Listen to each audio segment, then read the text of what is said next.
M. de Treville was in rather a bad mood. Nevertheless, he saluted the young man politely. He made a sign to D'Artagnan with his hand, as if to ask his permission to finish with others before he began with him. Then he called loudly, "Athos, Porthos, Aramis!" Two musketeers immediately stepped out from the group of which they had formed a part and advanced toward the cabinet. The door closed as soon as they entered. M. de Treville said to them with an angry look, "Do you know what the king said to me yesterday evening, gentlemen?" "No," replied the musketeers. "He told me that he should henceforth recruit his musketeers from among the guards of Monsieur the Cardinal." "Why so?" asked Porthos. "Because the musketeers make a miserable figure at court. You, Aramis, and you, Porthos, why your uniforms are shabby?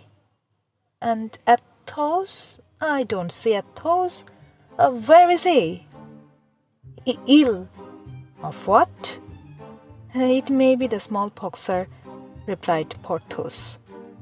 "The smallpox? That's a great story to tell me, Porthos. Sick of the smallpox at his age? No, but wounded without doubt." "The king's musketeers are arrested by the guards of the cardinal, are they? I will go straight to the Louvre and give in my resignation as captain of the king's musketeers to take a lieutenancy in the cardinal's guards." At these words, the murmur outside became an explosion. Nothing was to be heard but swearing.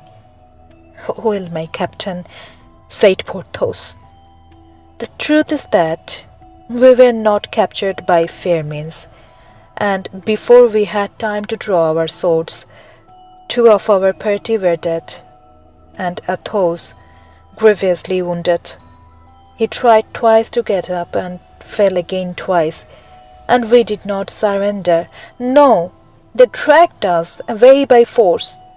On the way we escaped. As for Athos, they believed him to be dead and left him on the field of battle. That's the whole story." Just then a noble and handsome but frightfully pale head appeared at the door. "Athos!" cried the two musketeers. "Athos!" repeated M. de Treville himself. "You have sent for me, sir," said Athos to M. de Treville in a feeble yet perfectly calm voice. "I am here. What do you want with me?" M. de Treville sprang toward him. "I was about to say to these gentlemen," added he, "that I forbid my musketeers to expose their lives needlessly, for brave men are brave dear to the king, and the king knows that his musketeers are the bravest on the earth.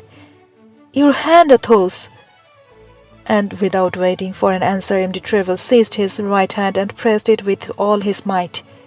But Athos, who had fought against pain for so long, was at length overcome by it and fell upon the floor as if he were dead. "A surgeon!" cried M. de Treville. "The best surgeon! Oh, my brave Athos will die!" The whole assemblage rushed into the cabinet and all crowded round the wounded man. Behind this group walked the surgeon, and behind the surgeon the door closed. At length the injured man recovered his senses. The surgeon declared that the musketeer had weakness caused by loss of blood at the battle, and it was nothing serious. As M. de Treville gestured with his hand, all went out except D'Artagnan, who did not forget that he had an audience with M. de Treville.